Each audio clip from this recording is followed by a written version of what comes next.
They gather in a room high above Northwest Washington. 6 to 10 people at a time stand in a circle and face one another. Each person takes a rope and pulls repeatedly. It's a strange ritual repeated several times a week, but these people are not part of some strange new exercise craze. They are musicians.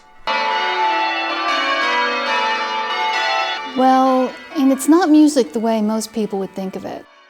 In the belfry, almost 300 feet above the floor of the Washington National Cathedral, members of the Washington Ringing Society practice the 400-year-old art of change ringing. The bells, weighing as much as 3,000 pounds, move in broad circles. It takes about 4 seconds from the time the rope is pulled until it is ready to be pulled again. Instead of a traditional melody, the performers create different feelings and moves by varying the orders in which the bells ring. We don't do tune ringing because with a very slow turnaround time from one note to the next, tune ringing just wouldn't work. Instead, they follow an agreed-upon pattern of changing the order in which the bells ring. It's just ringing bells in various orders or permutations or mathematical sequences. There are different ways of expressing them. That's what change ringing is, changing the order of the bells that you ring. There are 10 bells atop the National Cathedral, and each rings in turn. Then there is a change, and each rings again, but in a different order, moving slowly through the various permutations and building a feeling which can be melancholy, mysterious, or joyful. We memorize the path our bell takes amongst the other bells, so it's more like a dance routine. And as you know, all the bells weave in and out amongst one another. Each ringer concentrates on knowing whom to follow on each set.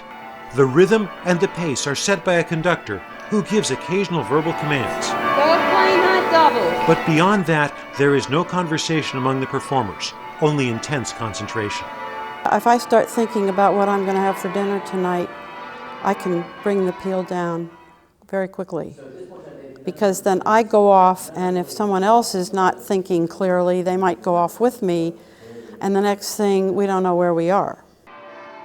It may seem simple, but it actually takes considerable practice to produce ringing with a pleasant sound.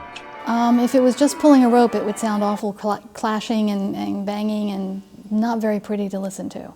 The way I describe it to beginners is you have to become one with the bell.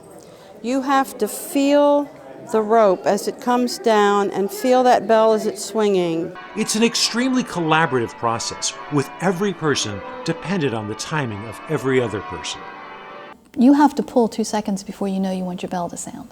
If a person that you're ringing behind is not accurate, then your listening comes in and you need to ring in the right place, regardless of what they do.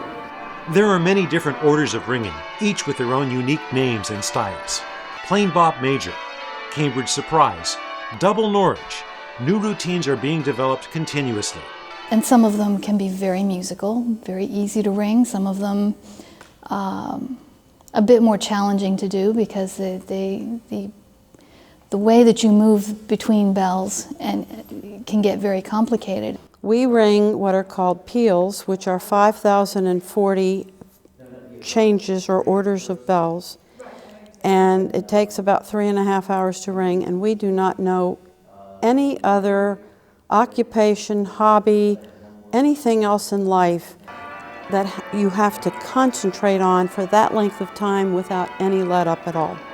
But when it all comes together, it's magic.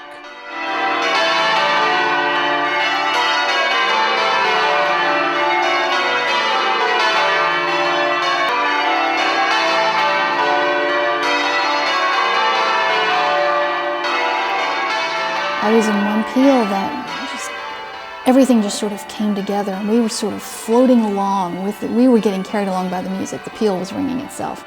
And we got to the end and we said, it cannot possibly have been 3.5 hours. It just was so much fun. Members of the Washington Ringing Society enjoy being part of the major events of the nation's capital, but mostly they enjoy working together to create a joyous sound. It's just great fun. What else can I say? I wouldn't have done it for 40 years if I hadn't loved every minute of it. and I love it every time I'm here.